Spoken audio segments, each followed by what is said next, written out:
Ahora ya estamos desmuteados. Muy buenas, bienvenidos. Cuarto episodio de Hipótesis Nula, primera temporada. Hoy vamos a hablar de muchas cositas aquí con Dani y Álvaro. ¿Qué tal estáis? Bien. ¿Tenéis resaca todavía o qué? ¿Habéis salido anoche? Aquí estamos. Bueno, la verdad es que desgraciadamente no, así que... Resaca, hace tiempo que no sé quién es esa tal resaca. ¿Quién es esa? Pero No ni es- la del mar ni ninguna, no te creas tú que...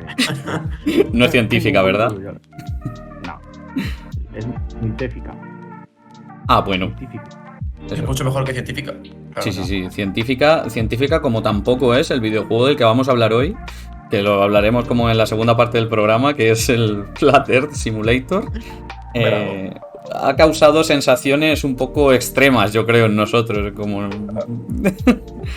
A mí me ha sorprendido mucho porque he sido incapaz de hacer que funcionara mi ordenador. Entonces me ha generado una frustración, pero que no os hacéis una idea. Yo tenía Era muchas muy ganas de difícil jugar este que juego funcionara. para comentar y no he podido. Mi ordenador ha decidido que no, que mejor que no me metan. Que tremenda mierda no la va a correr, eso es lo que ha Tienes decidido. esos cacharros. A mí me parece que en realidad era como la primera barrera para poder acceder a un contenido tan exclusivo. Sí, totalmente. A ver, yo he de decir que lo he podido jugar a Full HD y en pantalla completa, así que cuidado. Y a mí me He podido funcionaba... ver cada lujo de detalle. Claro, a mí me funcionaba solo con gráficos medios, en HD, o sea, 1280x720, y en modo de ventana. Que si no, no. Pues a mí me ha saltado el antivirus que ni tenía instalado. No creo. Increíble.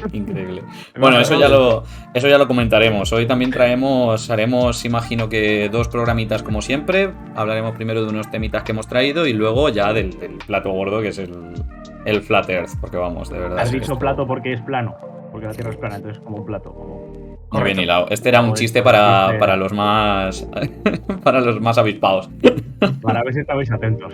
Claro, Efectivamente. para los del encefalograma más curvado. Eso es. Pero bueno, si queréis, pues empezamos. Primer tema, ¿nos va a hablar Álvaro? ¿De qué nos vas a hablar, Álvaro? Yo qué sé. ¿Ha pasado Pues- algo importante en el mundo de la astronomía? No. A ver, puede que un pequeño telescopio espacial haya sido lanzado en diciembre y que por fin hayan salido las primeras imágenes. Poca cosa, Pero ¿no? por lo demás, sí, todo bien. Y hasta aquí acaba mi parte. ¿Imaginas? Hay unas fotitos bien guapas. Eso es. No, a ver, pues sí. Básicamente es un hito bastante gordo en la astronomía porque se lanzó el telescopio espacial James Webb. Es un telescopio muy importante porque tiene todas las nuevas tecnologías y nos va a traer fotos y imágenes y espectros bastante importantes y con los cuales podremos recabar un montón de información. Pero primero me gustaría hablar un poco de, telescopio espacial y para qué queremos tener eso ahí, si ya hay telescopios por ahí por la Tierra tranquilamente, ¿verdad? No es tan sencillo. La cosa de los telescopios en la Tierra es que funcionan muy bien, pero en lo que se llama distintas ventanas del espectro. Tú, a la hora de observar, tú quieres observar en una cierta longitud de onda. Por ejemplo, lo que ve nuestro ojo, que es de 400 a 800 nanómetros, si no lo he dicho mal, Ujú. eso es el tipo de luz que puede captar, el de esa longitud de onda. ¿Qué es lo que pasa? Que hay distintas longitudes de onda en el espectro donde la atmósfera es o no es opaca. Por ejemplo, en la zona del radio donde la longitud de onda es de 1 a 10 metros, tú puedes observar tranquilamente desde la Tierra porque la atmósfera es totalmente transparente. Entonces todo está de puta madre. ¿Qué es lo que pasa? Que en la zona del visible y sobre todo el infrarrojo no puedes hacer eso. Si tú empiezas a observar, ves o muy poco o nada, porque la atmósfera es opaca. Entonces, claro, necesitas lanzar un telescopio fuera al espacio para poder observar todo con claridad. Sería Además, un poco, perdona que te interrumpa, Sí. como si estuviéramos intentando mirar a través de una ventana, literal una ventana, pero con la persiana bajada. Es como... Sí. Podríamos no estar viendo nada o sí, según lo que queramos ver. Es decir, si tienes la persiana bajada no vas a ver absolutamente nada porque es opaco. Correcto. Pero si eres tan inteligente de subir la persiana, entonces sí Eso que es, podrías sabes observar mirar el en exterior. Eso es. Si sabes mirar en las zonas adecuadas, lo verás bastante bien. Ujú. Y si no, pues estarás jodido. ¿Qué es lo que pasa? Que como todo el mundo sabe, mirar a través de un cristal también tiene sus complicaciones. Todo se ve mucho mejor cuando quitas el cristal del medio. Y además, ¿qué es lo que pasa? La propia atmósfera, debido a que es un fluido y a los vientos y todo eso, lo que pasa es que todas las capas de la atmósfera se van moviendo. Entonces, cuando tú miras fijamente a una estrella, si os fijáis, tenéis como un ligero tintineo, como que brilla y como que cambia un poquito de brillo. Eso es que la propia atmósfera hace que la luz que nos llegue de esa estrella se distorsione un poco. Lo cual eso también, para medidas muy precisas, es una putada. Así que eso es como otra ventaja de sacar un telescopio al espacio. Y entonces diréis, bueno, pues saco todos los telescopios al espacio. Ya, hay un problema, es... Bitch gonna have my money. Correcto. Ah, pues lo sacamos O sea, todos y ya está. Claro, sacamos todos y ya está. ¿Qué mierda me estás contando? Pues no, es caro, muy caro. Por ejemplo, el James Webb ha costado la ligera cantidad de 10.000 millones de dólares. Ah, bueno. Madre Lo mía. cual es muchísimo. Es muchísimo, muchísimo sí. en términos absolutos, pero como que si lo ponemos un poco en contexto, joder, es que es el primer telescopio con todas las características que nos vas a contar que somos capaces de tirar ahí fuera. Entonces realmente igual tampoco es tanto, me refiero. A ver, o sea, no es el primer telescopio. El primero fue el Hubble y luego lanzaron el Spitzer. Que son, de hecho, el motivo por el que se ha creado el James Webb es para sustituirlos para seguir teniendo datos del espacio. Y sí que es verdad que es... Perdona, Bros. Estos Sí, dos que has dicho, el Spitzer y el Hubble, Sí. ya no valen. Sí, o sea, su misión ha terminado. El Spitzer terminó 2005 o 10, ahora no me acuerdo. Y el Hubble, con sus 3.000 millones de emisiones de reaprovisionamiento y todo eso, acabó en 2020. Así que viene justo al pelo para ya lanzar el James Webb y seguir teniendo datos del espacio. Ya ves. Entonces, ¿qué es lo que pasa? Pues eso es como los pros y los contras de los telescopios espaciales. ¿Y qué pasa con el James Webb? Pues que efectivamente viene a sustituir al Spitzer y al Hubble, que eran telescopios que también miraban el infrarrojo, uno más cercano y otro más lejano, y los datos del espacio son muy, muy interesantes. Además, el James Webb es el último, es nuevo. Y en el tema de la tecnología, es que es una barbaridad las diferencias que pueda haber a la hora de tener las calidades de imagen que uno quiere. Por ejemplo, unos cuantos datos rápidos. El James Webb se ha creado gracias a 3 agencias espaciales: la NASA, que es la de Estados Unidos, la ESA, que es la de Europa, y la CSA, que es la de Canadá. Por supuesto, la NASA ha aportado un 80% del presupuesto, y luego la ESA y luego también la de Canadá. El James Webb observa en el infrarrojo, esto para la gente que sepa un poco más, observa entre 0,4 y 27 micrómetros, y tiene un espejo primario de 6,5 metros. El espejo primario es básicamente todo el recipiente que necesita el telescopio para poder captar la mayor cantidad de luz. ¿Y por qué todo el mundo está fascinado con el James Webb? Porque el espejo primario que tiene es muy grande. O sea, el del Hubble, que es como su predecesor, tenía 2,5 metros. Entonces, de 2 a 6 metros puedes colectar una cantidad mucho más grande de información, lo cual va a hacer que las fotos y los espectros que se obtengan sean maravillosos. Se espera que la misión dure de 5 a 10 años, dependiendo si hay misiones de reconocimiento o lo que sea, que con eso es tiempo más que de sobra para obtener un montón de datos. O sea que, Y... sí. Una preguntita, ¿en 5 o 10 años va a haber que tirarlo y sacar otro? O sea, eso de 5 a 10 años quiere decir que la misión inicial son 5 años. Pero la misión inicial. si se van haciendo lo que pasó en el Hubble, misiones de reaprovisionamiento o reconocimiento, que es que tú envías una sonda ahí arreglando defectos o cambiando un par de cosas o llevando combustibles, y todo eso lo puedes ir alargando, y la gente espera que sea incluso hasta 10 años. Pero sí, después quedará inutilizado. O sea, el Hubble fue una excepción a la regla porque duró 30 años. Eso fue una auténtica barbaridad. Pero es que van a ser distintos el James Webb y el Hubble. El Hubble orbitaba alrededor de la Tierra y el James Webb se va a quedar en un punto fijo. De hecho, en el punto L2 de Lagrange. Que, bueno, es básicamente en un punto fijo en el sistema. Punto fijo. Sí, en un punto del sistema solar que está lejos de la Tierra. Entonces va a ser mucho más complicado llevar todo tipo de materiales. Claro. Sí, totalmente. ¿Y qué ventajas tiene ese punto? Sí. Es muy curioso porque que tú tengas el telescopio en el punto L2 de Lagrange te hace mucho más fácil mirar al mismo objetivo todo el rato. Porque solo te tienes que preocupar de que dé la vuelta solo una vez al año, en vez de que cada día dé vueltas a la Tierra. Entonces es mucho más sencillo mirar fijamente a un objetivo, por ejemplo. Ah, qué guay. Sí. Y además ese telescopio está creado, si habéis visto alguna imagen, tiene como una especie de... como un parasol gigantesco justo en un lado, que va a ser el lado que siempre está apuntando al Sol. Para intentar bloquear toda la luz del Sol posible y ya solo recibir la de la fuente en cuestión. Muy interesante. Sí. Pero eso entonces habría que compensarlo también, ¿no? Porque al final toda la luz que recibe del Sol empuja el telescopio hacia el otro lado y podría tender a llevárselo de este punto L2, ¿no? Entonces... Sí, no, o sea, hay que tener cuidado. A ver, afortunadamente el punto L2 es un punto, digamos, estable, que aunque te muevas un poco, te va a volver al centro, así que todo eso, vamos, vale. digo yo que estará calculado, porque hay que recordar que el telescopio James Webb, para los astrofísicos, astrónomos y científicos, ha sido ¿cómo decirlo suavemente? Un poco meme, porque se iba a sacar en 2007. En 2007 era la fecha original de lanzamiento. Y se fue retrasando porque el espacio son condiciones complicadas y un par de errores por aquí y por allá, y se lanzó en 2021. Entonces yo me acuerdo de a varios congresos y cada vez que hablaba alguien del James Webb o alguien de la NASA decía, oye, ¿y esto cuándo saldrá? Pero bueno. No había mucha confianza, ¿no? Las últimas veces. Sí. Ya. No, es que cuando es un telescopio espacial quieres que salga todo perfecto y prefieres retrasarlo antes de que salga y explote y pierdes 10 millones de dólares. Es lo más sensato, la verdad, ¿eh? Si se hace así, sin duda. Es una putada, pero es lo más sensato. Esa es una de las desventajas también de los telescopios espaciales. Pero una vez lo haces milímetro todo... medido. Sí, no, claro. Que es un poquito. Sí, totalmente.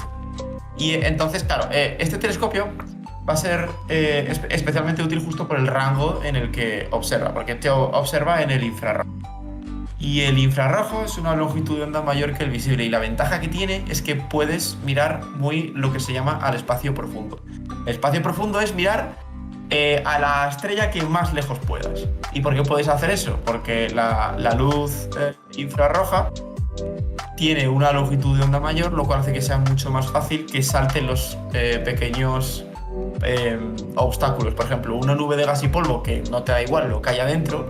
Si tú lo miras, por ejemplo, con el ojo normal, tú vas a ver una nube que te va a tapar todo lo que tienes detrás.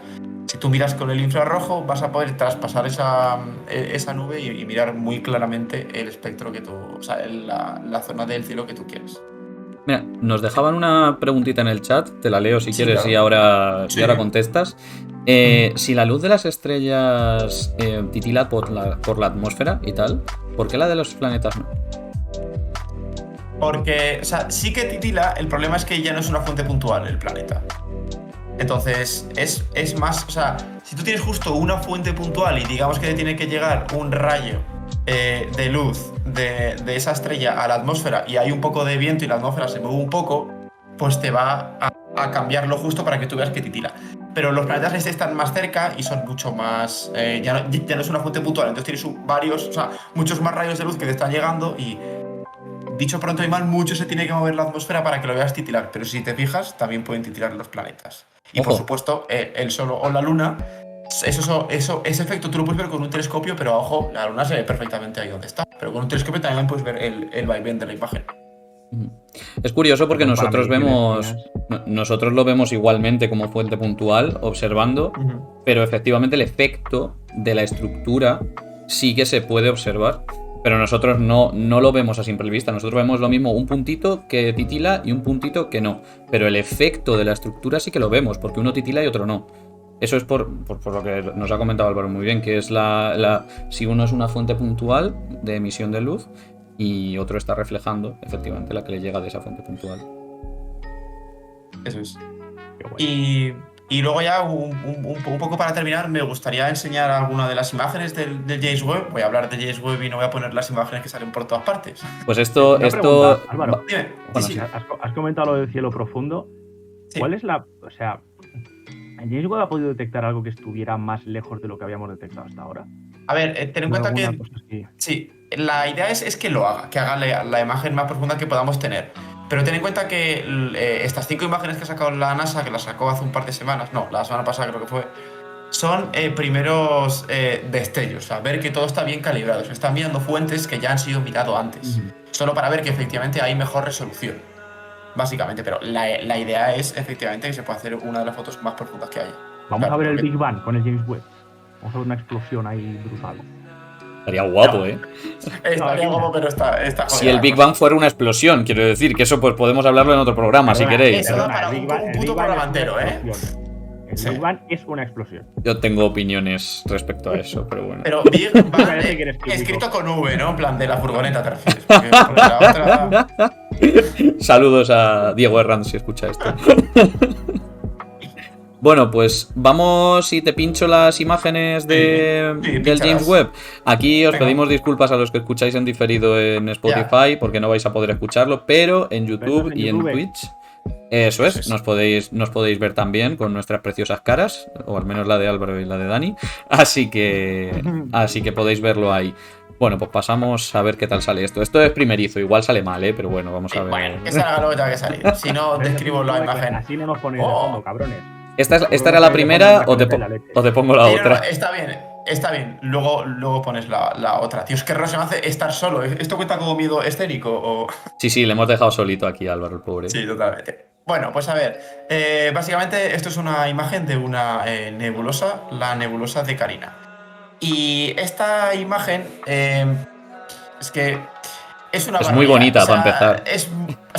Es muy bonita y para la gente que estudiamos esto es todavía más bonita porque es que tiene todo lujo de detalles. Se ve perfectamente como la parte más marrón, que es como un poco la que parece nube de caramelo, es la parte de la nebulosa, y luego tienes el espacio al fondo.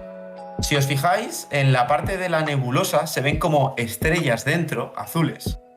Esto no quiere decir que esas estrellas estén en la nebulosa, quiere decir que el telescopio, como observa el infrarrojo, como he dicho antes, esas estrellas están detrás de la nebulosa y eres capaz de verlo, entonces ves todo junto. Una pregunta, ¿cómo sabes si están detrás o delante? Es que, o sea, porque si la estrella estuviera delante, o sea, no verías, o sea, Se vería todo blanco. claro, Brillaría estarías bien muchísimo. jodido. Vale, Estarías bien jodido, sí. Sí, no, porque si la estrella estuviera un poco más delante te dejaría ciego porque tú estás observando una nebulosa y el fondo del cielo que requiere que te van a llegar muy pocos fotones ahí al receptor del telescopio, entonces si observas una estrella estás jodido. Vale. O sea que de hecho pero no- buscas que sí, no sí. haya estrellas, entiendo, ¿no? Es como Claro. quedaos Sí, no, lejitos. Eso es. Y entonces, una de las cosas más bonitas que, bueno, para empezar, esta imagen, tú cuando observas en el telescopio no es tan bonita la imagen. Esto es que el telescopio ha cogido varios rangos y ha pintado cada rango de un color, que se puede ver abajo en donde ponen NIRCam filters, que son los filtros de la cámara. Pero cuando tú los juntas te queda esta imagen que es preciosa, la verdad. Y esto es básicamente, esto se llama una región H2, que es cuando tienes una estrella muy grande y muy joven, muy cerca, que aquí justo no se ve, que emite un montón de radiación ultravioleta y va chocando contra la nube, que es todo este borde que se ve. La diferencia entre la nube y el cielo, eso es justo el borde, que parece que sale como un humillo blanco, es porque tienes la radiación ultravioleta chocando contra esa nube molecular y la va empujando un poco y comprimiendo. Entonces es muy curioso cómo puedes ver este efecto con una calidad espectacular y luego se ven perfectamente las diferencias de densidad de las zonas. Y esto, si miráis una imagen de esta nebulosa que hay en internet de la comparación con el Hubble, se ve algo parecido, pero la resolución es muchísimo mejor. Y esto sería como uno de los ejemplos de las ventajas del James Webb. Esto es una fuente ya observada, esto no es descubrir nada nuevo, pero es una demostración de que efectivamente todo este esfuerzo invertido pues está valiendo para algo, si no vaya putada. Innovaciones tecnológicas puntas también, porque esto luego tendrá pues 300 millones de aplicaciones, tanto en astronomía como, bueno, fuera de ella también. Sí, totalmente. Y además, al estar 5 o 10 años observando fuentes las 24 horas del día, vas a poder obtener una mejor imagen o una mejor calidad de los datos de un montón de fuentes. Eso es un montón de tiempo. Un montón de datos para 2 o 3 tesis o así, ¿no? Dos o tres 2 o 3 mil, ¿no? Sí, más. dos o tres muchas. Qué bien, Sí, qué sí, bien. sí. Órdenes de magnitud de tesis. Más de 2 seguro, pero de ahí ya... Tengo un amigo que siempre dice Favoritos, eso. Que dice siempre que cuando te preguntan algo y no sabes del todo qué número es, va a ser más de 2, probablemente. Pues sí, totalmente. Y si no estás jodido. Y luego ya, Fer, si quieres pasar a la siguiente, que ya es la última. Y esto es, básicamente, es el espectro de la atmósfera de un planeta. El espectro no es más que una manera de ver la cantidad de luz que te llega de cada longitud de onda.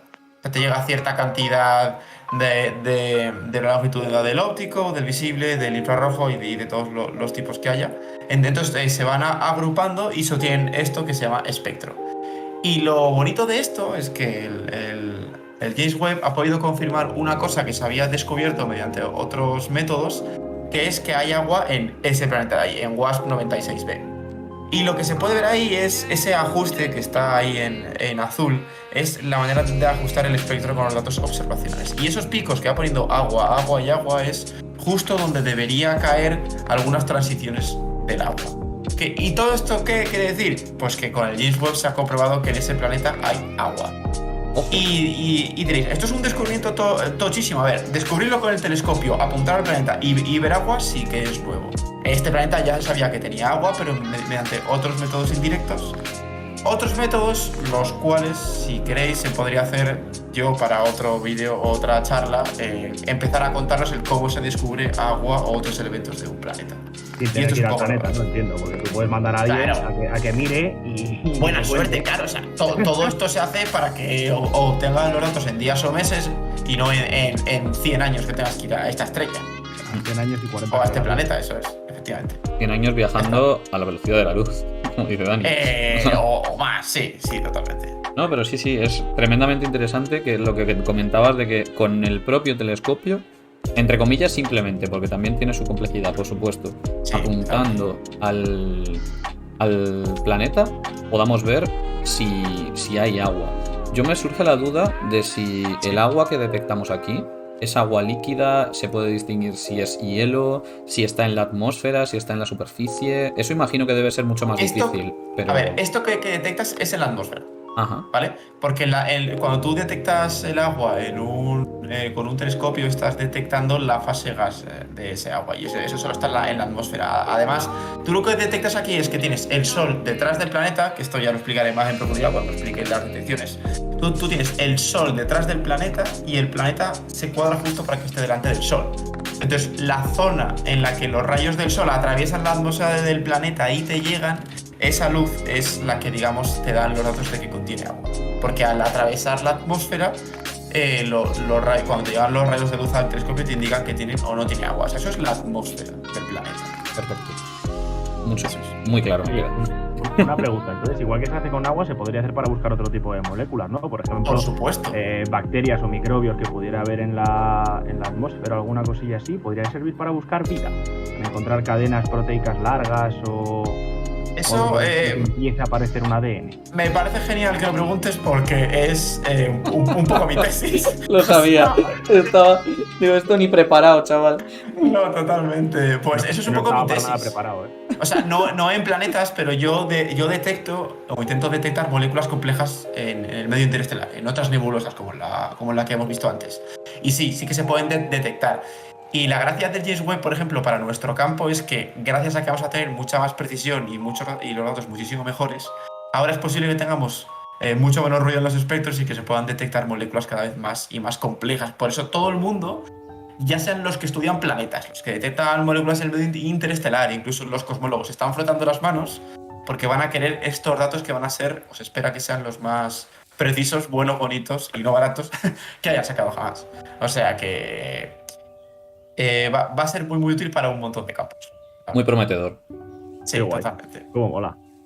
Pues aquí vuelvo ya a la escena normal entonces, sí. Trayendo actualidad de primera mano, de manos expertas también en ello. Muy bien. La actualidad de las estrellas, lo que nos trae Álvaro, cuidado. Qué bien suena, Poco se comenta. Qué bien suena si no piensas que es salsa rosa. No pensaba en eso. También podríamos hacer un programa sobre cómo se hace la salsa rosa. Te digo, yo... Muy rica. Para echarla en el filete de carne que vamos a cocinar hoy, luego cuando os lo cuente yo. Pero bueno, antes también ha habido un aniversario en física de partículas. Ojo, ¿no? Se cumplen 10 años del descubrimiento. La hilada, eso. La Ilíada, pero no la de Homero. Dani, buenos días. Y bueno, yo voy a hablar del bosón de Higgs, que es una cosa de la que últimamente se habla menos a nivel de ciencia popular, pero de la que se habló mucho, muy mucho en el pasado. Y el 4 de julio, creo que el 4, sí, creo que el 4 de julio se cumplieron 10 años de la detección del bosón de Higgs en el acelerador de partículas de Ginebra. Entonces, pues yo voy a aprovechar y voy a contar un poco pues qué es el bosón de Higgs, por qué es importante, qué hace. Que no hace. Es una cosa a la que se ha hablado mucho. ¿Qué no hace? ¿Qué hace y hasta dónde lo hace? Porque lo que hace tampoco lo hace todo. Luego subcontrata un poquito también. Tiene ahí tiene sucursales el bosón de Higgs. Pero no es explotador, Albert. No es explotador, pero te da masa. Explotan más los gluones a lo mejor. Pero... No te cuesta que si no tuvieran masa, levantarte de la cama por las mañanas no te costaría nada porque no te afectaría la gravedad. O sea que... Bueno, tampoco podrías acostarte en la cama por esa regla de 3, pero sí. Tampoco, efectivamente. Bueno, en realidad sí te afectaría la gravedad aunque no tengas masa, pero eso es otra cosa. Yo hoy, de lo que voy a contar aquí, quiero que la gente se quede sobre todo con dos cosas. La primera es simetrías rotas, que va a ser un poco lo primero que cuente, por qué relación tiene el Higgs con romper simetrías, qué es una simetría y por qué los físicos teóricos somos unos putos enfermos de las simetrías. No sé si puedo decir esa palabra aquí en Twitch, pero bueno, ahora ya sí. Ahora ya. Sí, se puede. Eres el primero que la ha utilizado, sí. Vamos, sí, seguramente. No, la verdad que no. Y lo segundo con lo que quiero que os quedéis es que en vez de pensar en bosón de Higgs, que es lo que más se oye y lo que más se puede buscar, que os quedéis más con la idea de campo de Higgs, que también contaré un poco las diferencias. Entonces, bueno, como he dicho, hace 10 años se encontró el bosón de Higgs. ¿Y qué tiene de especial el bosón de Higgs? Vale, todo lo que es la física de partículas es la física de las cositas muy chiquititas, de cómo funcionan los componentes más pequeñitos del universo. Toda la física de partículas está descrita por lo que se llama el modelo estándar de física de partículas. Este modelo estándar se construye utilizando simetrías matemáticas. A principios del siglo pasado se demostraron unos cuantos teoremas matemáticos sobre las simetrías y los físicos teóricos nos volvimos loquísimos con las simetrías y a partir de ahí empezamos a hacerlo todo basándonos en esto tiene que ser simétrico. La lista de la compra, simétrica.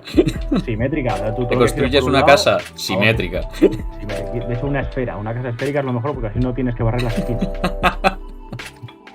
Totalmente.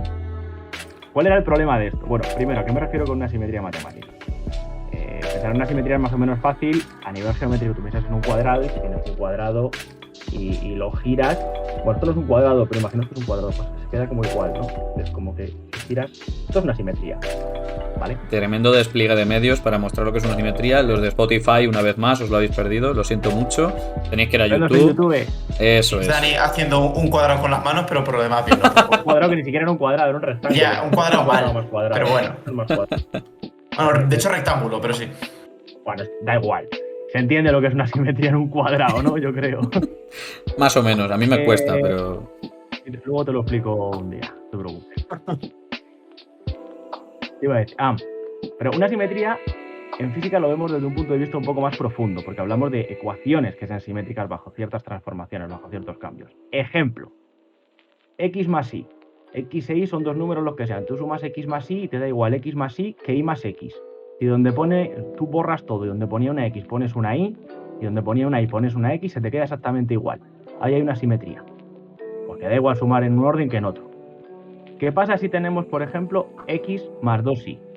Ahí si borras y reescribes te queda y más 2x. Ya no es lo mismo. Que ya no es lo mismo de antes. Ahí no hay simetría, ahí te la has cargado. Tenías una simetría y te la has cargado metiendo un 2 multiplicando uno de los datos. Pues un poco eso es la idea de las simetrías en física. Buscamos ecuaciones que sean simétricas bajo ciertos cambios y eso ha permitido construir muchas cosas. De hecho, ya digo, todo el modelo estándar, toda la descripción de la física fundamental de partículas se basa en decir, estas cosas son simétricas y da miedo, da verdadero miedo lo bien que sale. Dani, una pregunta. Dime. O sea, las simetrías se usan en física, bueno, por supuesto, sobre todo en física teórica, básicamente porque te reducen la cantidad de problemas que tienes para resolver a la mitad. Esa es la gracia, digámoslo así, ¿no? Claro. Bueno, a la mitad o a mucho menos. O más. Claro, efectivamente. Depende de la simetría. Ciertos objetos, en mi campo de relatividad general, por ejemplo, que gracias a las simetrías, en vez de tener 256 componentes, tienen 20. Gracias a las ¿vale? simetrías. Gracias a las simetrías. Claro, o sea, a ver, esto es un poco para que quede claro. Esto de las simetrías no es porque nos guste por vicio, es porque nos simplifican un montón la vida. Todo se basa en la simplificación para, en vez de resolver una ecuación 256 veces, que con 20 nos vale. Efectivamente. De hecho, no solo eso, o sea, nos resuelve muchas cosas, nos quita mucho peso cosas del medio, de cálculo de encima. pero mucha precisión. Porque si tú metes esto y te lo hace muy fácil, pero los resultados que te salen son una basura, Pues dices, pues vale, muy no bonito, vale, tengo que... Claro. Pero es que, lo que digo, funciona sorprendentemente bien. Da miedo para lo simple que es la premisa. ¿Cuál es el problema de las simetrías? Pues que en el modelo estándar, cuando se construye con simetrías, lo que se llama, pues si alguien lo quiere buscar, lo voy a escribir por aquí, el modelo de Wimber-Salam es el modelo, vamos, la versión más moderna del modelo estándar. Esto lo podemos dejar en la descripción para la gente que lo esté diciendo. Por culpa de las simetrías, diferido. todas las partículas resulta que no deberían tener masa. Y lo que conocemos como masa no debería existir. Ninguna partícula podría tener masa. ¿Vale? Esto es un problema. Esto es un problema gordo porque, claro, bueno, esto funciona muy bien, el universo sale exactamente como debe, salvo porque no existe la masa en mi modelo. No estoy construyendo matemáticamente un universo con masa. Y aquí es donde viene el mecanismo de Higgs. Voy a utilizar 3 palabras que son diferentes. Voy a intentar que quede más o menos claro lo que es cada cosa. Una cosa es el mecanismo de Higgs, otra cosa es el campo de Higgs y otra cosa es el bosón de Higgs. El mecanismo de Higgs es una manera de romper la simetría. Ya está. Como el ejemplo que he puesto antes de meter un 2, pues el mecanismo de Higgs es un poco más elaborado, pero la idea es la misma. Y lo único que hace es una idea de cómo romper esa simetría. Y esa simetría nos hará que aparezca la masa en nuestro modelo estándar. Eso es. Precisamente el romper la simetría, o sea, el cargarnos alguna simetría, nos permite introducir masas. ¿Cómo se hace esto? Introduciendo lo que se llama el campo de Higgs. El mecanismo de Higgs usa el campo de Higgs para generar masa en las partículas, para que las partículas puedan tener masa. No me voy a meter en follones matemáticos, pero digamos que se acopla. Un ejemplo que ponía un profesor mío es una persona que va caminando por una habitación en la que hay mucha gente o en la que hay poca gente. La gente que hay alrededor sería el campo de Higgs.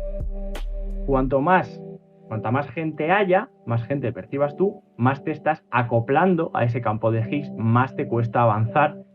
Y en términos de física de partículas, más masa tienes. Más masa tendría esa partícula fundamental, que está más acoplada al campo de Higgs. Si tú pasas por la habitación y no ves a nadie, no te acoplas. Directamente, no hay acoplación con el campo de Higgs. Pasas tranquilamente y ya está. Masas indirectas, como los neutrinos, como los fotones. Por ejemplo, los fotones, o los gluones, o los cabrones, muchos más palabrotones. O los tontones.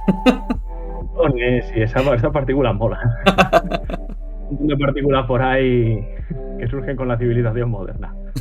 Cabrón, los cojos. Tontos de los cojos. Un montón de partículas. Tranquilo, Dani, tranquilo. Campo de Higgs. Entonces, el campo de Higgs es una cosa que lo impregna todo y que según cómo interactúe con unas partículas u otras les va a dar más masa u otra. Este campo de Higgs lo que pasa es que rompe la simetría. Ya digo, mediante el mecanismo de Higgs, con este campo de Higgs nos cargamos la simetría que usábamos anteriormente y eso nos permite hacer que las partículas tengan masa, lo cual está muy bien. Pero como ya digo... Porque la observamos. Claro. Está ahí. Claro. Pues mira, tengo un modelo muy bonito que describe un universo en el que las cosas no tienen masa. Ah, pues me parece muy bien, pero es que tu universo tiene cosas con masa. Entonces, igual estaría bien que de alguna manera consiguieras meter masa ahí. Ahora, el bosón de Higgs, que es lo que se consiguió detectar en Ginebra hace 10 años, es, digamos, el mensajero del campo de Higgs. ¿Por qué? Porque tú pasas por en medio de un montón de personas en la sala, pero cada una de esas personas, ¿cómo lo puedo decir? Te saluda. Cada una de esas personas te saluda, te dice hola, y te obliga a pararte un poquito. Cuando hay muchas personas te tienes que parar un montón de veces. O sea, hola, hola, hola, hola. Pues ese hola, esa interacción contigo es lo que sería el bosón de Higgs. Es el mensaje que manda el campo a cada partícula diciéndole, estoy aquí, estás interactuando conmigo. Y entonces vas a tener masa. El bosón de Higgs es la interacción social. Sí, qué horror. Compromiso social. No, Qué raro. es que te pares por la interacción social, no que sudes de ella, que te pares, no es lo mismo. Vale. Claro, Yo creo que sería más partículas muy fotón pequeñas. yo, entonces. Yo sería más fotón. Entonces. Pero por lo de no tener Neutrino. masa, dices. Bueno, lo de la masa no puedo negarlo, pero lo de saludar sí. Entonces luego me explicas cómo se consigue masa sin saludar. Que también creo que es un tema ahí Sí, que. también lo tengo por ahí, porque luego hay otra cosa que quiero comentar. Toda la masa que vemos no es del bosón de Higgs. De hecho, la mayoría no lo es. Pero bueno. Me ha gustado lo de Álvaro. Ser neutrino más que fotón, que es intervienes pero poquito. Claro, intervienes pero poquito, ese mola también. Sí. Ese mola. Yo me siento muy neutrino.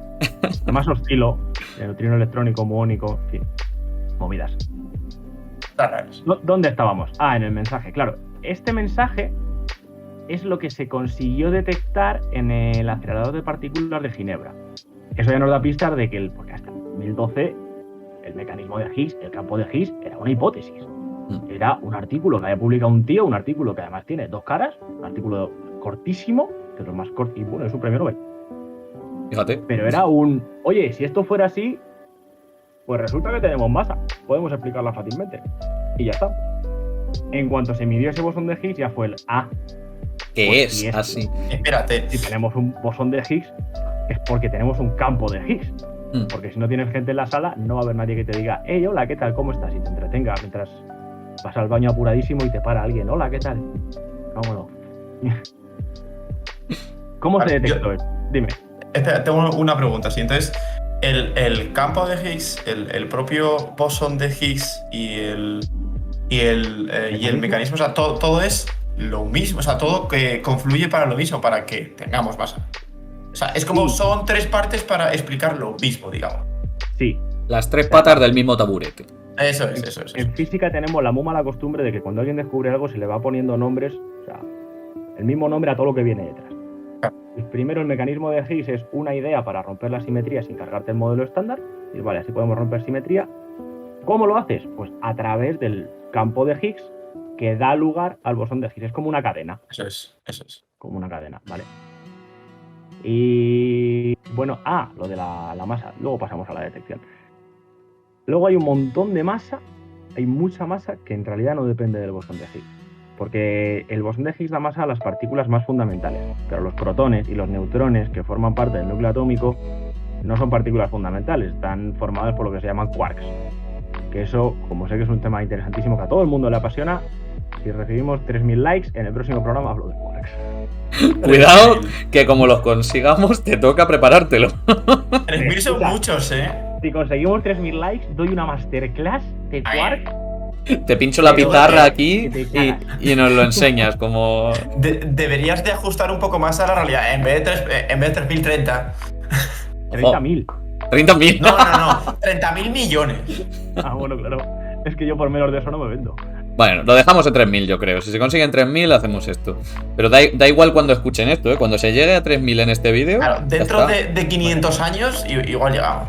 Es decir, me estoy viendo con 50 años ya. Haciendo la masterclass. Quiero hablar de los quarks. Jubilado. Hecho polvo ya. Sería muy gracioso. Bueno, Total, la masa. La masa. El secreto está en la masa, siempre. Entonces, creo que eso era el título de alguna charla de estas cosas. Bueno, Es posible. los protones y los neutrones que forman los núcleos atómicos, que son el 90 y muchísimo % de la masa de un átomo, o sea, la mayor parte de esa masa, de esos cacharricos de protones y neutrones, la mayor parte no se la da el bosón de Higgs. ¿Por qué? Porque esos protones y esos neutrones están formados por quarks, por 3 quarks, cuya masa sí viene dada por el Higgs, pero cuando tú juntas quarks, no basta con tenerlos ahí, hay que juntarlos. Y tienen que estar apretados. Lo siento por los de Spotify, os estáis perdiendo una performance espectacular. Entonces... Dani aprieta sus manos uno contra otro para simular una celda. Sí, O sea, aquí ahora mismo no está solo la masa de mis manos y de mis dedos, sino que además está la fuerza que yo estoy haciendo para que no se separen, que hace que lo mantenga unido. Claro. Eso en física teórica, en física ya un poco fundamental, la masa y la energía viene a ser exactamente lo mismo. Entonces no habría manera de distinguir lo que pesa en mis manos de la fuerza que estoy haciendo, la energía que las mantiene unidas. Y esa energía que mantiene unidas los quarks, todas las partículas que hay en medio intercambiando, pues es un poco como una sopa, es como un cocido, también tienen energía que contribuye a la masa de los protones y neutrones. Y la mayor parte de la masa de estas partículas viene de protones y neutrones. O sea, viene, de esta energía de enlace. Entonces, cosas hasta ahora, así un poco por seguir. Construimos toda la teoría de partículas fundamentales basándonos en simetrías. Muy bien, pero entonces no podemos tener masa. Muy mal. Vale, desarrollamos un mecanismo muy bien para poder tener masa. Muy bien también. Ese mecanismo requiere de un nuevo campo que hasta ahora no hemos encontrado. Regular a medias. Encontramos ese campo. Muy bien. Ya hemos explicado la masa. Muy bien. Ahora, la mayor parte de la masa resulta que no viene de aquí. No se puede explicar con esto. Muy mal. Ah, pero tenemos energía de enlace que se explica el resto de la masa. Muy bien. ¿Me puedo ir ya? Ven que termina la clase. No, era por lo de los Simpsons, lo de eso es bueno, eso es malo, eso es bueno. ¿Me puedo ir ya? El yogulado está maldito. El yogulado está maldito. Continúa, perdona, que soy un poco idiota. Eso es bueno. Muy bien. Eso está bien. Muy bien. Bueno, yo creo que ya de lo único que me queda por hablar es de cómo se detectó el bosón de Higgs. Porque una cosa así pues tampoco es fácil de medir. Quiero decir, está muy bien hablar de todas estas partículas, hacer matemáticas, simetrías y tal y todo lo que tú quieras, pero ¿y eso cómo se ve? No basta con usar una lupa. Bueno, es una lupa gorda al fin y al cabo el acelerador de partículas. Pero, pues básicamente, como lo hacen si nos escucha alguien que trabaja en el acelerador de partículas, por favor no nos denunciéis. No, si nos escucha alguien que trabaja en el acelerador de partículas, que venga. ¡Que venga! Que venga si se atreve. Yo le espero aquí, que me rebata. Amenazarles no es una buena idea, Mira, que coge una partícula, te la tira súper rápido y te mata, O sea, cuidado con lo que hace. Como venga adobado, me atraviesa el pecho. Te iba a decir. Hemos tenido profesores capaces de hacer eso. Sí. Tenemos un profesor que estaba petadísimo, el tío. Bueno, pero que venga. Un saludo también desde aquí. Yo los espero. Los físicos de partículas tienen una manera bastante habitual de trabajar. Para descubrir cosas, un físico de partículas lo que hace es coger protones y estrellarlos unos contra otros todo lo fuerte que pueda. Cuanto más fuerte, mejor. De hecho, cada vez que se mejora el acelerador de partículas, lo único que se hace es hacer que los protones se choquen más fuerte. Acelera más. A ver qué sale. Claro, volviendo un poco al ejemplo del cocido, imagínate que está, por ejemplo, la abuela de Fer que ha hecho cocido y mi abuela que ha hecho dos cocidos. Serán diferentes. No tendrá que ver porque la abuela hace cocido de su manera. Y cogemos cada uno la olla del cocido y la tiramos. ¿Es verdad? Rico. Y tiramos las ollas de cocido una contra otra. Ahí se mezcla todo, se esparrama y sale, pues vaya usted a saber qué. Cuanto más fuerte tiremos las ollas de cocido, más cosas pueden salir, porque ya se empiezan a funcionar los garbanzos con la panceta, la morcilla con las patatas. Vaya imagen. Se monta ahí se monta la de Dios. Cuanto más fuerte, mejor, porque más cosas salen. Pero puede quedar rico. Es un poco la filosofía. Dani, cuidado con esa frase. ¿Qué? Te pueden sacar un clip aquí de esto, no pasa nada. Sí, bastante claro además. Sácalo. Entonces, básicamente los físicos de partículas hacen esto, romper cosas muy fuertes, muy fuertemente, y ver qué sale. Entonces el bosón de Higgs no es fácil de detectar como tal. De hecho, no se detectó tampoco directamente. Lo que se hace es explotar protones unos contra otros, se chocan y existe una cierta probabilidad de que haya una cadena de procesos de dos protones, dan lugar a dos no sé qué, que dan lugar a no sé qué, que da lugar a tal, que se va recombinando y que al final lo que detecta es una cosa que no tiene nada que ver ni con el Higgs ni con los protones, pero el trabajo de esta gente, que es impresionante, a mí me parece sorprendente, es ir para atrás. Ir subiendo la cascada. O sea, es una reacción en cascada, pero tienen que ir reconstruyendo ladrillo a ladrillo o roca a roca esa cascada. Entonces es difícil. He detectado esto, de dónde puede venir. Tienen que tener en cuenta todas las posibles contribuciones de dónde pueda venir eso. Teniendo en cuenta las energías, el tal y un montón de cosas. Y en base a, de tantas veces que lo he hecho, me ha salido esto, con estadística, con predicciones teóricas y con un montón de historias, al final resulta que te encuentras con justo lo que predice el modelo del Higgs. E importante, que la única forma es esa. O sea, que quedas falsas otras cuantas. Dices, no, todo esto no es posible la de... Taca. Claro. La del Higgs. Pues hacer un montón de mediciones y dices, bueno, si fuera el modelo A, digamos, otro modelo de estas cosas, me debería haber salido esta partícula 18 veces. Pero es que me ha salido 5. Que es, justo lo que predice el modelo de Higgs, que dice que debería salir 5 y con esta energía. Cuadra todo muy bien. Efectivamente es la única manera posible. Pero me parece un trabajo espectacular. Por hablar también un poco de cómo funciona el trabajo de los físicos de Ginebra. Los físicos del RON ya hablamos otro día. Pero los de la Ginebra por lo menos trabajan así. Y perspectivas a raíz de esto. Bueno, el Higgs todavía tiene un montón de cosas que aportar. Se pueden explorar muchísimas cosas. Es muy probable que el Higgs nos pueda dar información sobre los primeros instantes del universo. Y con primeros instantes me refiero a 0,30 ceros, un segundos después del Big Bang. O sea, en ese momento podemos hablar de ello más extensamente en otro programa, pero digamos que en si hay interés, que nos lo hagan saber, por favor, por comentarios y estas cosas, pues ya sabemos nosotros para dónde tirar. Tenemos una pregunta ahora cuando acabe Dani. Sí, te iba a decir, sí. Vale, en estos instantes, inmediatamente después del Big Bang, todas las fuerzas eran más o menos la misma. Había lo que se llama una gran unificación. Entonces el Higgs, que si estaba por ahí, nos puede dar información sobre cómo era aquello, viendo cómo interactúa con otras fuerzas, viendo a mayores escalas, básicamente rompiendo cosas con más energía. A ver esa pregunta. Nos pregunta Eriel y Eric si hay otros bosones de la familia del Higgs ya teorizados. Y si es así, ¿qué función podría tener cada uno de ellos? Otros bosones de la familia del Higgs. Sí, Claro, no detalla si se refiere a que son bosones que pudieran dar masa también. Pero bien. Claro. A ver, el Higgs en principio.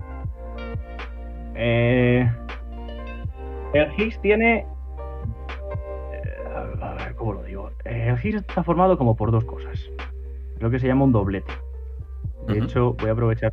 Yo sé que este usuario sabe algo de esto. Es un doblete de isospin débil. Y solo que uno de ellos se suele tomar como cero.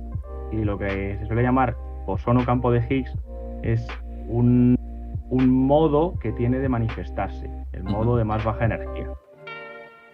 Ese modo es el único que da, hasta donde yo sé, es el que aporta más a las partículas. Porque el hecho de romper la simetría es precisamente rompiéndola en este modo de menor energía. Otros bosones de la familia del Higgs, que no sé muy bien lo de familia. Dani, mira, te ha puesto por el chat, sí, a ver, en la tablita del modelo estándar los huecos que hay debajo. Pero en la tablita es que la tablita, los huecos de debajo Claro, no es una tabla periódica como la de la química, que sabes que los huecos tienen que corresponderse con otros elementos. No tiene por qué haber nada. O sea, además, es una representación tal cual. La tablita del modelo estándar, digamos, a ver si me veo. Joder, vale, tiene. Estoy al revés en la cámara y me estoy haciendo un lío.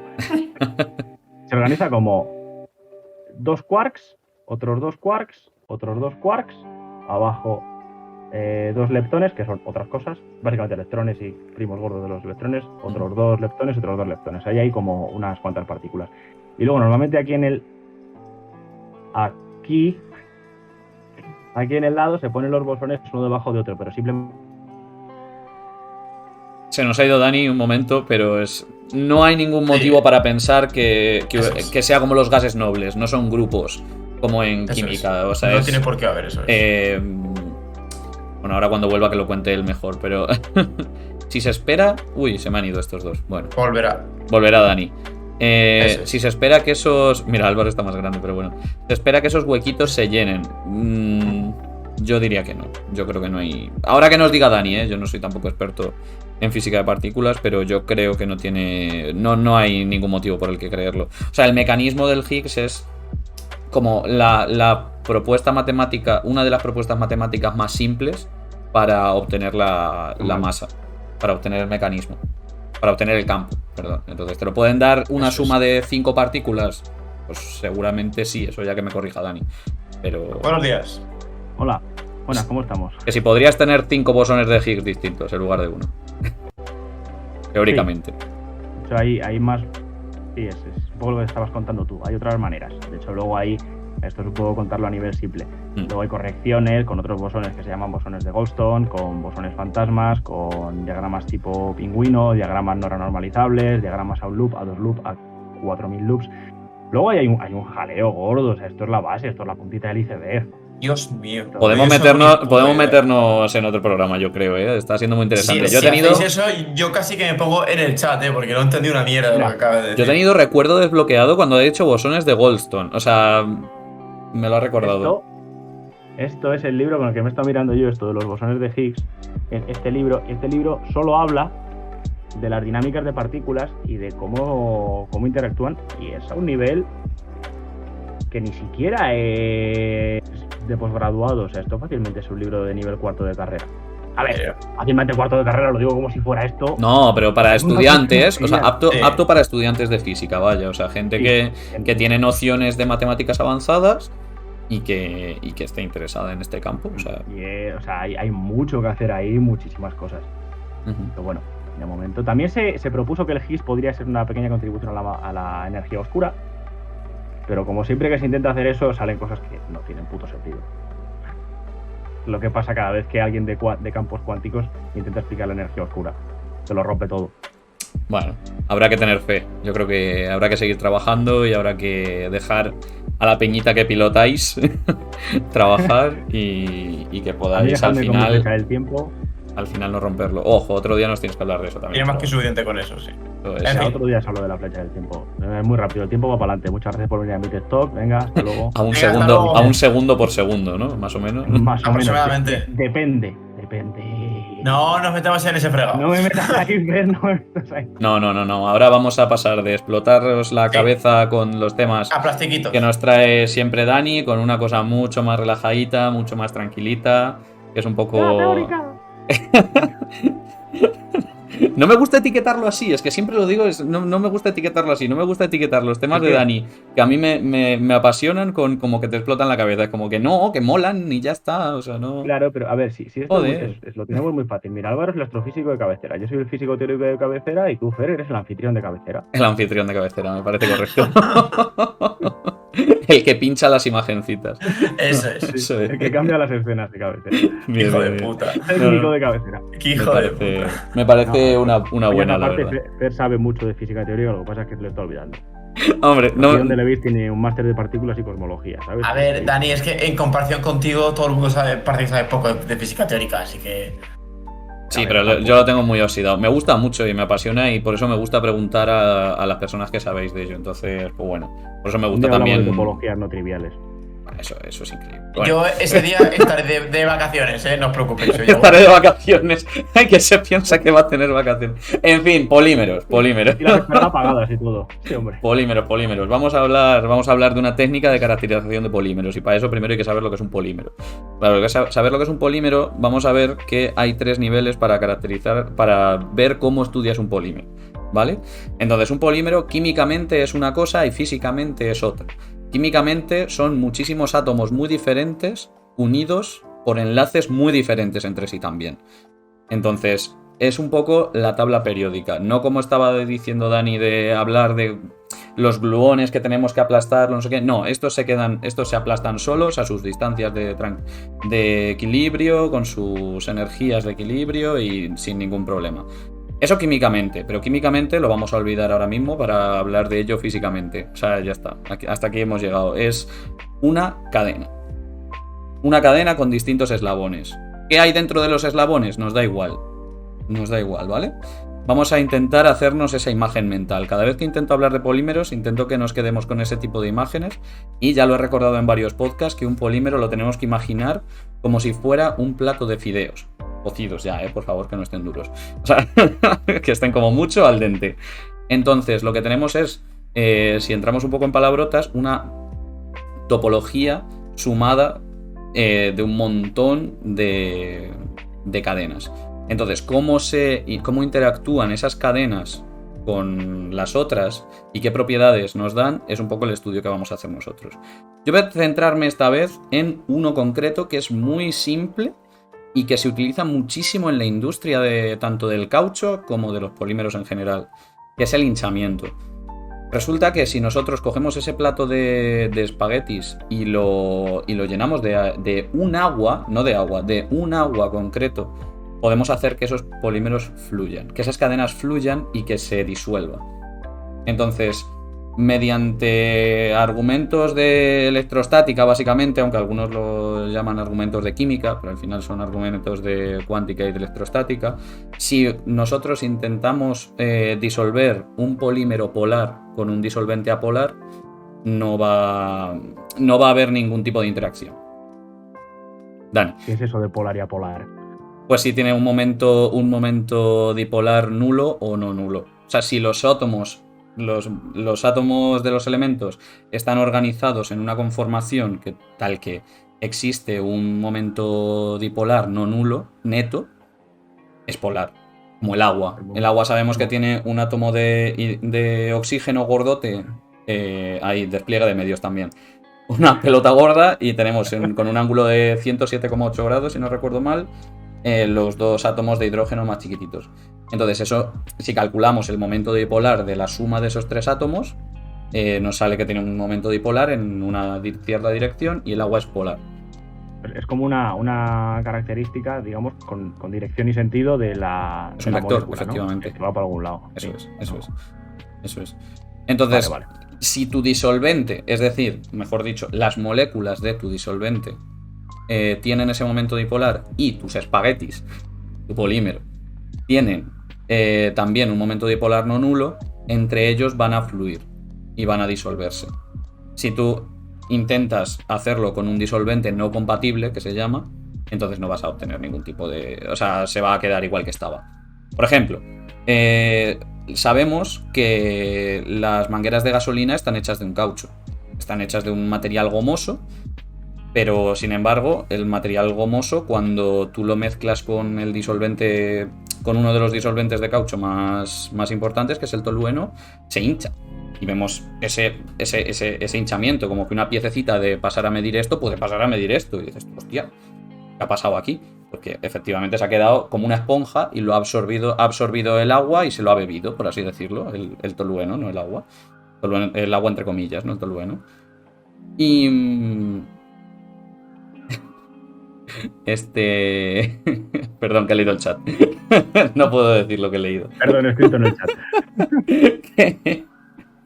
que básicamente no queremos unas mangueras de gasolinera que cuando echamos la gasolina se hinchen y no podamos echar la gasolina del coche, básicamente. Entonces hay que encontrar las parejas de caucho y de disolvente, de polímero y de disolvente, que sean o no compatibles en función de nuestra aplicación. Otro ejemplo, existen las juntas de caucho para los submarinos, porque la fricción metal-metal fatiga muchísimo los materiales y se ponen juntas de caucho. Pues hay que utilizar un caucho del que ya hemos hablado en otros podcasts, que es el caucho fluorado, para que todos los aceites que existen en las aguas de los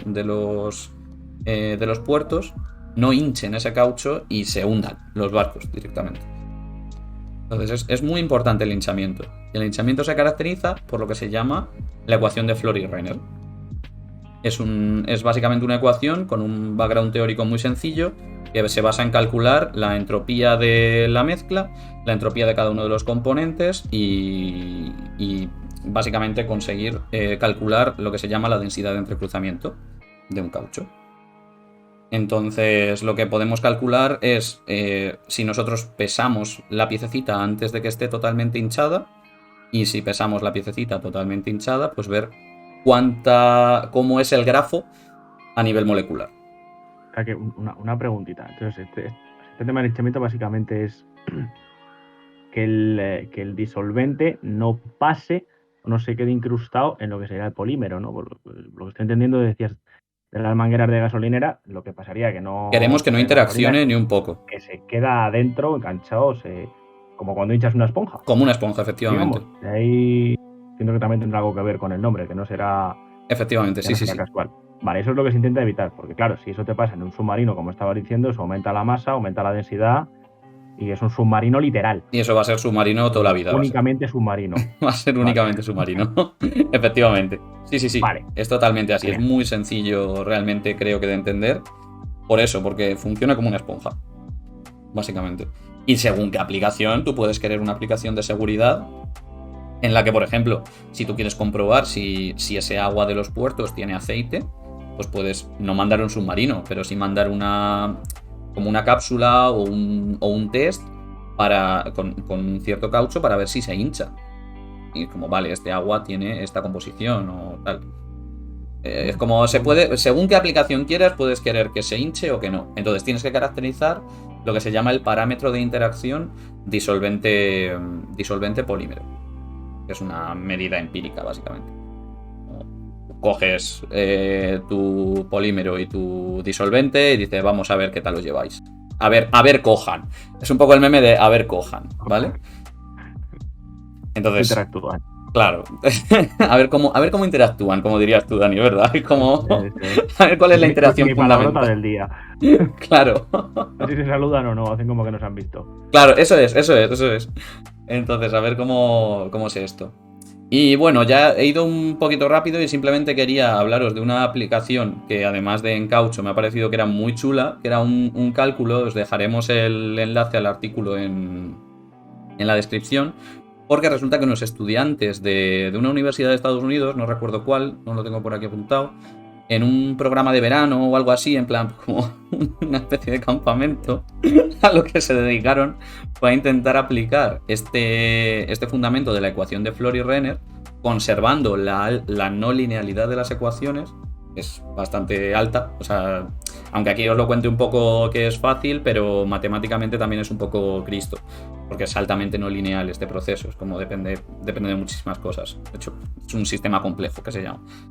Y lo que hicieron fue aplicar este background teórico, esta modelización, al cocinado de un filete de carne. Entonces, esta gente fue capaz de demostrar que la no linealidad de este proceso era muy importante respecto de los modelos anteriores, que simplemente pues cortaban en el término lineal, en los términos lineales. Eso es una práctica muy habitual en física, matemáticas. Hacer aproximaciones es algo que hacemos todos los días. Y esta gente precisamente demostró que la parte que otros estaban ignorando era importante. Ya había que tenerla en cuenta. Dime, Dani. ¿Puedo hacer un inciso? Todo lo que yo he contado antes del modelo estándar y de simetrías y tal, todo eso es lineal. O sea, claro. Todo eso es lineal. Y lineal, para los que no tengáis muy claro lo que significa, es lo más fácil que se puede hacer. La recta. Claro. O sea, sí. Que cuando se nos complica un poco, matemáticamente decimos, cortamos aquí y aproximamos. De hecho, la parte de Álvaro también es un poco lineal, pero bueno. Logarítmicamente lineal, podemos continuar. Perdona. Bueno, entonces no, claro, entonces no. Entonces es exponencial, ahí ya. Lineal según lo veas. Totalmente. Eso nada, por hacer un apunte, para que la gente se haga un poco la idea de esto de la linealidad, de qué significa y de hasta qué punto es habitual esta práctica.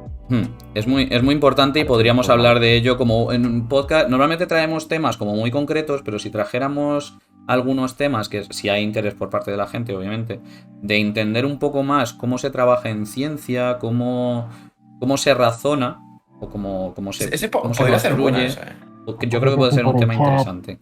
Claro, aprovechad y decídnoslo por todos los canales que tenéis para contactar con nosotros. Podéis proponer temas, estamos encantados. Eso es. Y nada, más o menos lo que hacían era, pues, si os cuento por aquí un poco que tengo la chuleta, que lo que hacían era modelizar el hinchamiento de este filete, porque al final yo os he hablado de un plato de espaguetis, pero también podéis pensar en fibras musculares.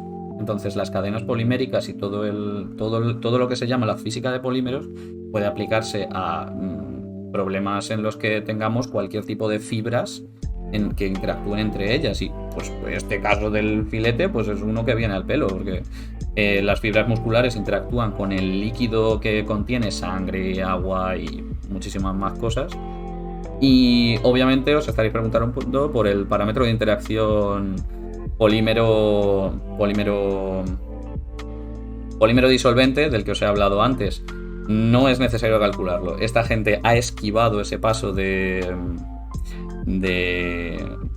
medición empírica para poder hacer sus cálculos computacionales y no tener que caracterizarlo, porque realmente es algo bastante complicado de hacer. Entonces no lo han necesitado. Y eso les da más precisión, porque podrían haber asumido uno, esa era otra vía, haber asumido, no, pues tenemos un parámetro de interacción tal, y nos sale esto. Y es como, La mítica. no estaban muy cómodos. Por lo que he leído yo en el paper, no se sentían del todo cómodos con eso, no lo necesitaron y ven que claramente, si además asumen que la conductividad térmica que está relacionada con este parámetro de interacción polímero-solvente la asumen como no lineal, sale bastante mejor. Entonces probablemente ni siquiera pueda definirse en una mezcla compleja este parámetro de interacción como un único número, sino que es tensorial. Y hasta aquí mi temita. O sea, yo lo que espero es que esta gente siga trabajando en este sentido para poder calcular matemáticamente el punto de la carne. Wow, o sea. Pues de vuelta poco hecha, ya está. Está aquí. Yo soy de poco hecho también, ¿eh? Yo soy de poco hecho. No me dices y. O sea que esto básicamente es una cosa que luego quizá podría extenderse a otros campos, a otros ámbitos en los que haya fibras, de algún modo. Efectivamente, neumáticos igual a filetes. Me he ido un poco ahí, estaba pensando en teoría de cuerdas. Pero... ¡Hombre! Porque al final una cuerda es una fibra, ¿no? Al fin y al cabo, entonces... Pero la termodinámica de esas cuerdas no es la termodinámica de estas cuerdas. Y una cosa existe y la otra, bueno... No, ya... O sea... Parece que lo dices de broma, Lord, pero no es broma ni un poco, precisamente por lo que estaba diciendo la termodinámica. Aquí lo que hacemos es asumir que son cadenas que tienen una cierta estructura y que funcionan de forma clásica, como la termodinámica del equilibrio clásica. Eso pero en la física de... que se pueden hacer. Sí, totalmente. Hay la termodinámica para agujeros negros. Sí. O sea, pero no lo veo tan claro yo. O sea, no. Sí. Se podría hacer ese salto y habría que verlo.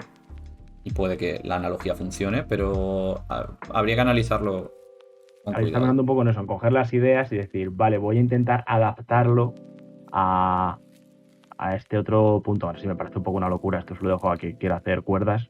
Sería muy guay. Su carrera por el retrete. Cojo otra cuerda, la tiro por el retrete. ¿Sabes cuál es uno de los problemillas que le vería yo a eso? Pues por ejemplo, en la teoría de cuerdas lo que hacen es definir cuerdas abiertas y cuerdas cerradas. Entonces eso, para mí todas las cuerdas son abiertas. Y si son cerradas, son extraíbles. Pero quizá una cuerda cerrada sean dos cuerdas unidas por otras dos cuerdas. Claro. Y precisamente esa interacción puede dar lugar a un efecto de cuerda cerrada que esté cuantificada por ese parámetro de interacción entre una cuerda y otra. Que se llamaría entrelazamiento, de hecho. Eso ya existe dentro de la teoría esta y se llaman entrelazamientos. Y no sería ninguna... No hay ninguna locura. Tampoco quiero alargarme mucho con esto, pero podríamos seguir, vamos a dejarlo ahí. Podríamos seguir. Vamos a dejarlo ahí, pero la idea básica de que un filete y la teoría de cuerdas tampoco son tan distintos. No son tan distintos, efectivamente. No son tan distintos.